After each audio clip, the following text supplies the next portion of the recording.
minutes past the hour of 12 in Bungyebel in the Nyongankele Division Center region of Cameroon. Good day, viewers, and thanks for joining us for this edition of the Midday Bilingual Newscast on Equinox Television. The first part of the news will be in the French language with you, Judan Belbessai. Good day to you. Good day to you, Immaculate Forgway. Mesdames et messieurs, bon après-midi à tous. Bienvenue aux 12h sur Equinox Télévision. Révolution populaire voulue par le président du mouvement pour la renaissance du Cameroun, le professeur Maurice Kamto, a rencontré hier à Douala Edith Kawala, présidente du Cameroun People's Party. Pour l'heure, il est difficile de savoir les sujets abordés par les deux leaders des formations politiques. Les manifestations publiques non déclarées sont interdites dans les régions du centre et du littoral. C'est la substance de deux arrêtés signés des gouverneurs de ces régions. Ces décisions de Paul Nasseri Beya et Samuel Dieudonné Ivara Dibois interviennent après l'annonce du mouvement pour la renaissance du Cameroun d'organiser des manifestations publiques pour protester contre l'organisation des élections régionales. Le MRC exige au préalable la résolution de la crise anglophone et la réforme consensuelle du code électoral avant toute tenue des élections. Et des formations ou des leaders des formations politiques ont réagi après cette interdiction du gouverneur de la région du littoral des manifestations publiques. Pour l'honorable Jean-Michel Nintieux, il s'agit d'une décision liberticide, voire même anticonstitutionnelle, qui traduit en réalité l'extrême fébrilité qui s'est irréversiblement emparée du régime de Yaoundé. Restons dans le chapitre politique. Des fidèles de l'Union des populations du Cameroun s'engagent à remobiliser les troupes afin de maintenir les flammes du parti historique. Des acteurs de cette formation politique ont commémoré hier, dimanche 13 septembre, le 62e anniversaire de la mort de Ruben Oumniobé. C'était en 1958. On fait le point dans ce reportage de Dalastiana, Inosa Abega, Flavia Volondongo. La commémoration de l'assassinat de Ruben Oumniobé, ce 13 septembre 2020, rappelle bien des défis qu'entendait relever le combattant historique. Commémorer Oumniobé, c'est appeler à la réconciliation. La réconciliation des Camerounais envers leur histoire, la réconciliation du Cameroun et de la France dans ce qui est notre histoire douloureuse de la colonisation et la réconciliation de l'Afrique avec ses dignes fils. C'est la mémoire de celui qui est né le 10 avril 1913 et assassiné en 1958 est quelque peu galvaudé par des personnes parfois mal intentionnées. Reste que la vérité sur sa disparition perturbe jusqu'ici. On ne peut pas expliquer que dans ce maquis qui était un grand maquis, où il y avait plus de 17 personnes, au moment de l'assassinat, on prétend qu'il n'y a eu que 17. Oumniobé avait libéré certains de ses camarades avant. Donc il savait bel et bien que quelque chose se préparait. Qu'est-ce qui s'était passé? Je pense que nous devons mettre à contribution les archives de la France coloniale et ceux des témoins vivants du Cameroun qui existent. Ruben Oumniobé, syndicaliste et combattant historique pour des libertés, a laissé un héritage qui peine à être géré par ses fidèles.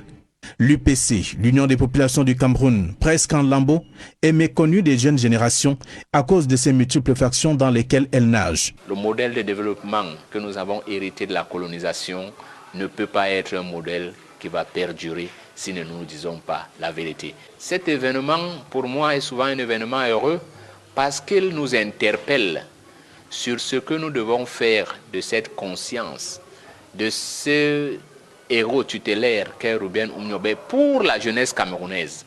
Au regard du fonctionnement du parti historique qu'est l'UPC et de ce qu'il incarne, des observateurs s'accordent à dire que Ruben Oumniobé, qui avait pourtant une vision communautaire et révolutionnaire de l'UPC, doit certainement couler les larmes, des larmes de voir son projet se noyer.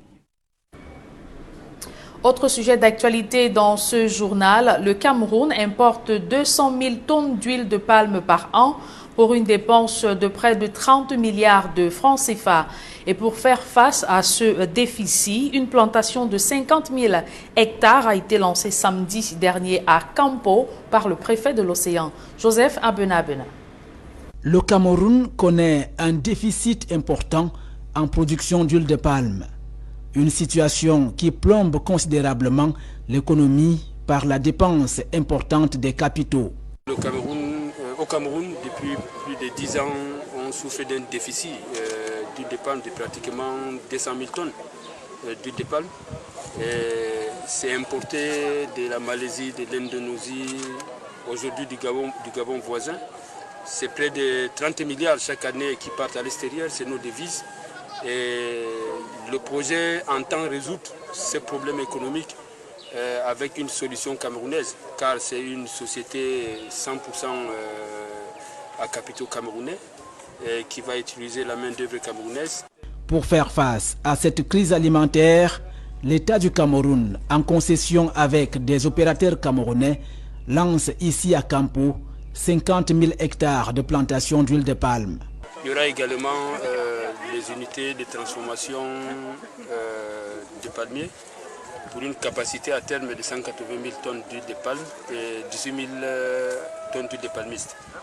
Il y aura également une centrale à cogénération pour la production des utilités énergétiques, dont l'électricité, l'eau chaude et la vapeur, nécessaires pour les usines, et dont l'excédent d'électricité sera injecté au niveau de la ligne NEO pour alimenter la ville de Kampo.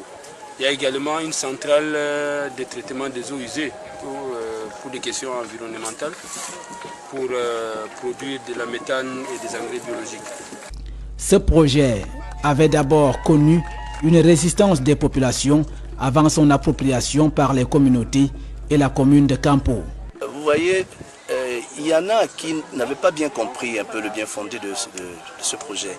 Aujourd'hui, nous avons expliqué, nous avons demandé aux populations de nous suivre. Hier, on se posait des questions. Encore une fois, grâce à c'est le programme du chef de l'État, celui qui très souvent donne des orientations pour certains projets. Ça n'a pas été facile et lui, il avait cru avant nous et aujourd'hui, nous voici très heureux. Nous avons aujourd'hui posé les premiers plantings et vous voyez bien que les populations sont là contentes et nous attendons beaucoup de camps-verts. Si les fruits tiennent la promesse de cette pépinière en extension, le Cameroun produira alors sur ces sites 180 000 tonnes d'huile de palme par an avec un gain considérable en emploi. Évoquons à présent ce cri de détresse à l'extrême nord Cameroun. Les populations de cette partie du pays souffrent de malnutrition. Elles crient, plusieurs décès ont été enregistrés ces dernières semaines. Elles crient à l'aide pour leur survie. Amadou Daïrou, Isabelle Carole Zoupet. Je suis une mère qui a un enfant qui est dans la malnutrition.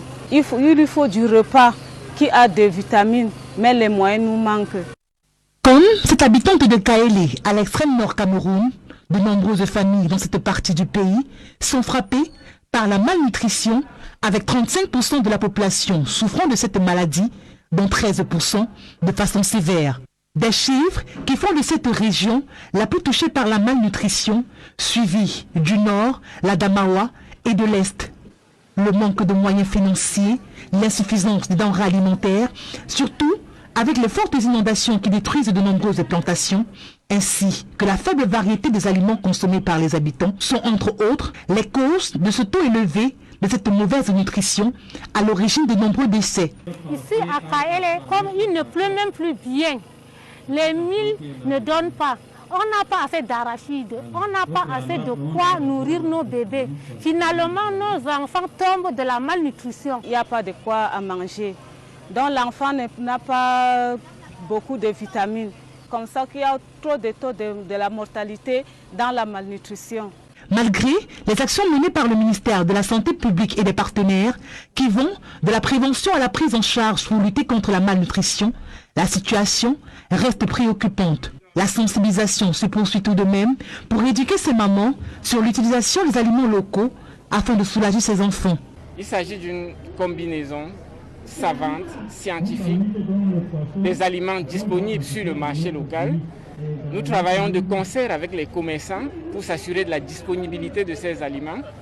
Au-delà de ces projets de prise en charge des enfants qui sont déjà malnutris, nous travaillons en amont pour que cette malnutrition n'arrive pas. Reste plus qu'au pouvoir public de multiplier des stratégies pour éradiquer cette maladie qui touche l'ensemble du territoire national. Allons à présent à la découverte du village Manda dans le département du Noun. Là-bas, la localité a mal à ses routes qui sont en piteux état. En cette période de fortes pluies, la situation s'est aggravée. Kedjara. Mauvais état de la route dans l'arrière-pays. Nous sommes sur l'axe Makba-Manda, dans la localité de Foubalou, dans le Noun. Se déplacer à bord de voitures, de motos ou même à pied est devenu un véritable calvaire.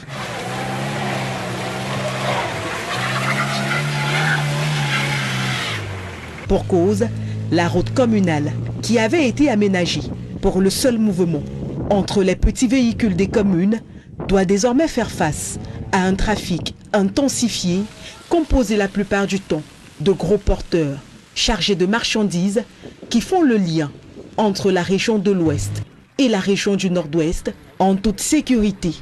En pleine crise anglophone, conséquence directe, elle s'est dégradée au plus haut point.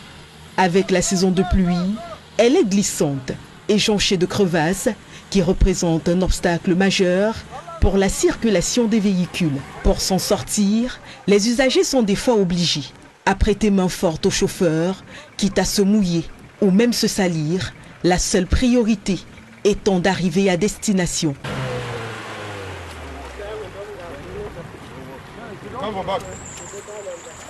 Pourtant, il y a peu, le chef de la localité de Manda a effectué des travaux de réaménagement sur cette route afin de faciliter le transport des petits véhicules. Aujourd'hui, il en appelle à la réaction des autorités compétentes. Cette route lie directement l'ouest au nord-ouest et la reconstruction du nord-ouest ne doit que passer par ici. Nous demandons donc au gouvernement d'introduire l'axe-là dans cette reconstruction afin que leur déplacement pour reconstruire le nord-ouest soit aussi facile que possible. En attendant cette réaction, les populations de Makba continuent de se substituer en remorqueurs pour véhicules. Va comme ça. Oui, va comme ça. Viens. Ce reportage de François Dikoumé et Kedjara met un terme à la première partie de ce journal. La seconde est en langue anglaise avec vous, Immaculée Forgui. Good day once again. Once more, good day to you, Julian Babisai, and to you viewers of Equinox Television. Thanks for staying with us for this order segment of the news in the English language. Two prominent opposition leaders in Cameroon, Professor Maurice Kamto of the Cameroon Renaissance Movement political party and Edith Kabanwala of the Cameroon People's Party, met yesterday in the economic capital Douala. Both leaders opted to boycott the upcoming regional elections that is to take place on the 6th of December 2020. They are calling for a political transition in Cameroon. It should be noted that this is the first time since the holding of the 2018 presidential election that both leaders are meeting. Meantime, the governor of the Lithra region, Samuel Neva Dibois, and his counterpart Nasiri Paul Biya of the Central region of Cameroon have signed a communique prohibiting the organization of any unauthorized meeting and demonstration till further notice. They promised sanctioning anyone who goes against the decision. The restriction order comes few days ahead of the planned protest action convened by Professor Maurice Kamto's Cameroon Renaissance Movement political party. And over in the northwest region of Cameroon, Governor Adoblile Afrique has called on the population to collaborate with security forces as they continue with Operation Bamenda Clean. Details in this report.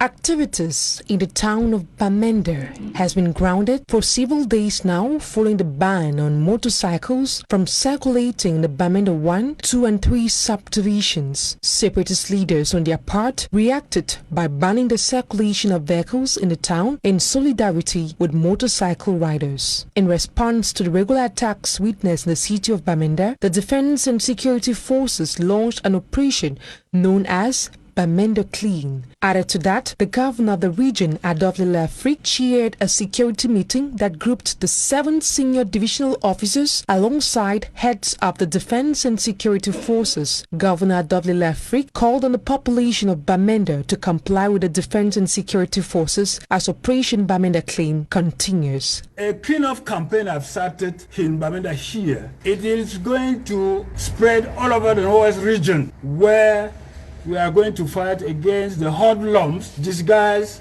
that are threatening the quiet environment we were rejoicing some few years back. So I will like here to still reiterate it. We cannot allow the hoodlums to take control of this beautiful region. Equally assured inhabitants of Bamenda that construction work on the Bamenda-Babaju stretch of road will soon kickstart. Only said for the effective beginning of work on the Babaju-Bamenda stretch of road. Once more, we call on the patriotism and frank collaboration of people living along this road to ensure the safety of work material. In fact, I have instructed all the administrative authorities along with traditional rulers and the communities to organize themselves to support and help the security services to give long-lasting security to the companies that are going to rehabilitate our road, not only on the stretch of road between Babaju and Bamenda, but all over in the region. He went ahead to highlight certain resolutions taken in the course of the meeting, which includes the call for civil servants to return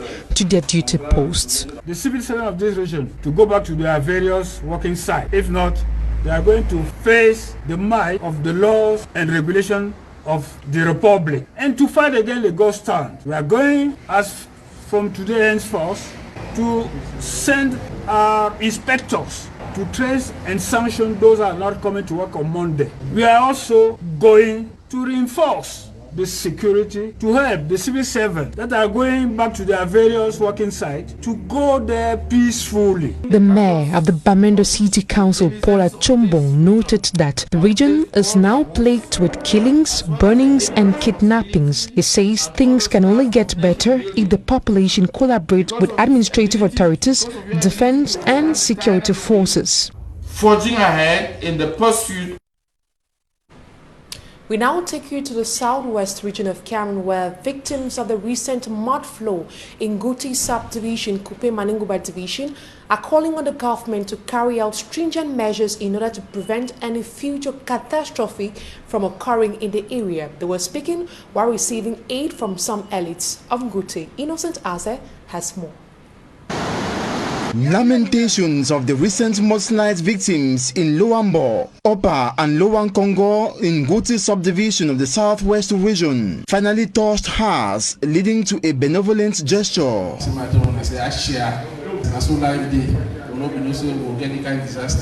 But unfortunately, they don't come. While still dreaming of government's assistance, the poor and homeless victims saw the tears running down their cheeks being dried up by benefactors consisting the Rainbow Group.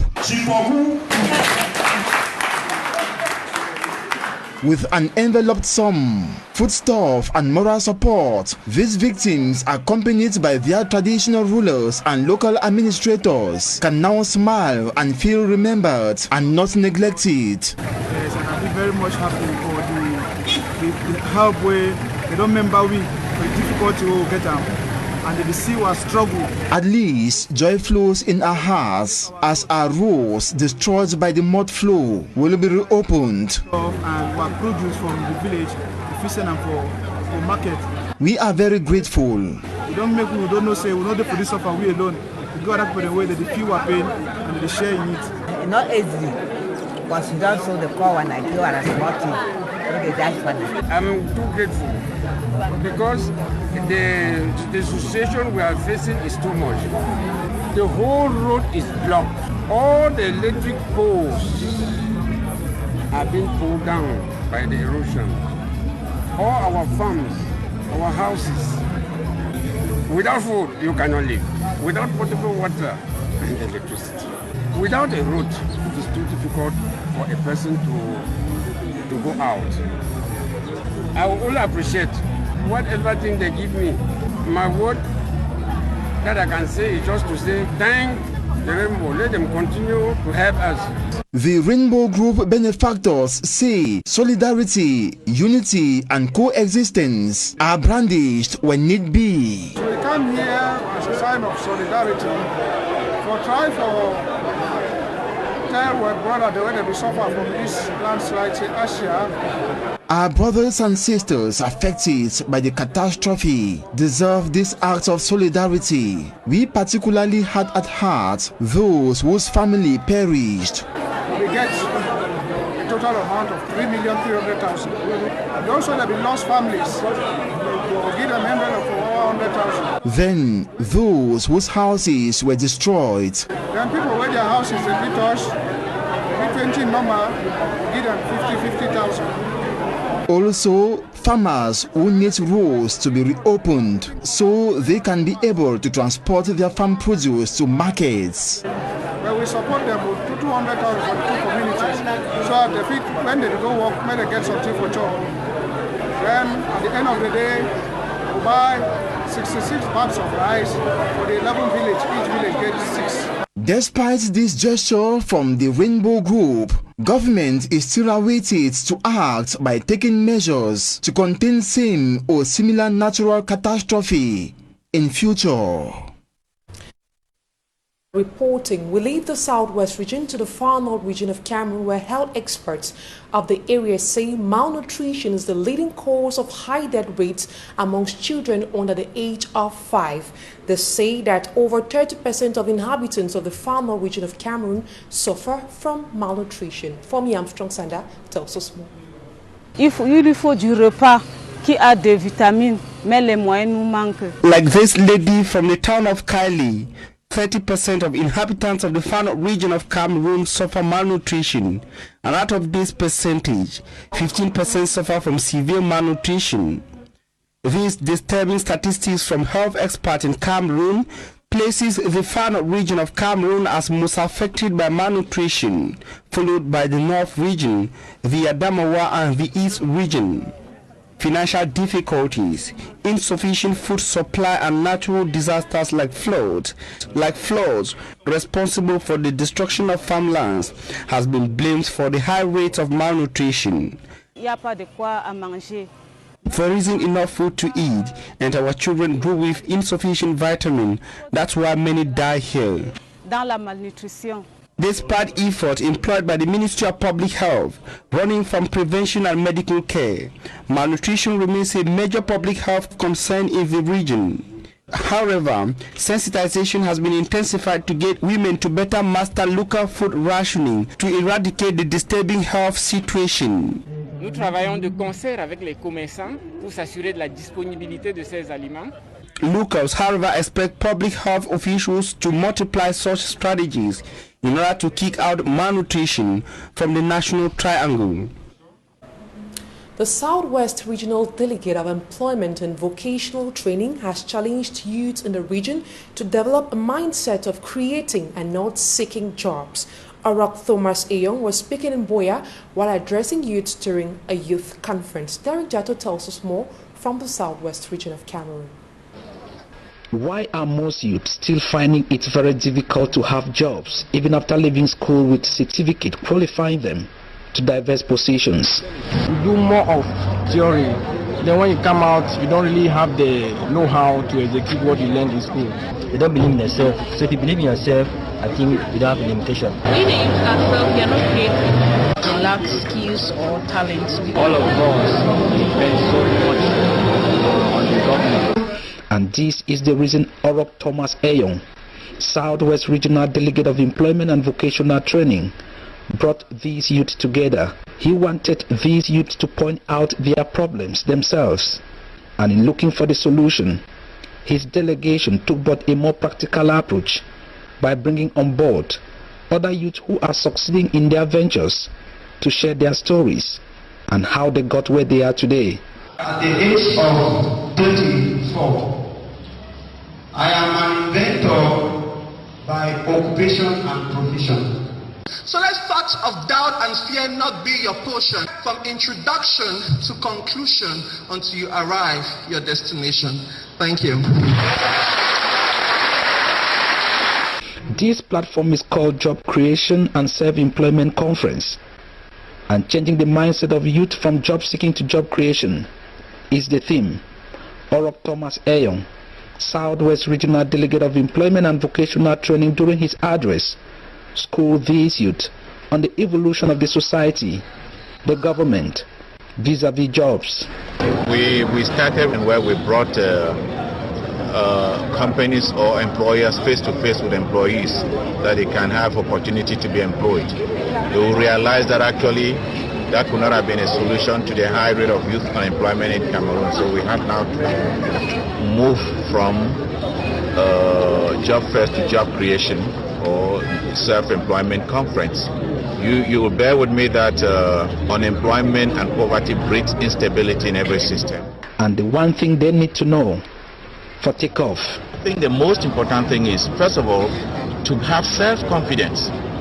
To have self-confidence, develop that idea.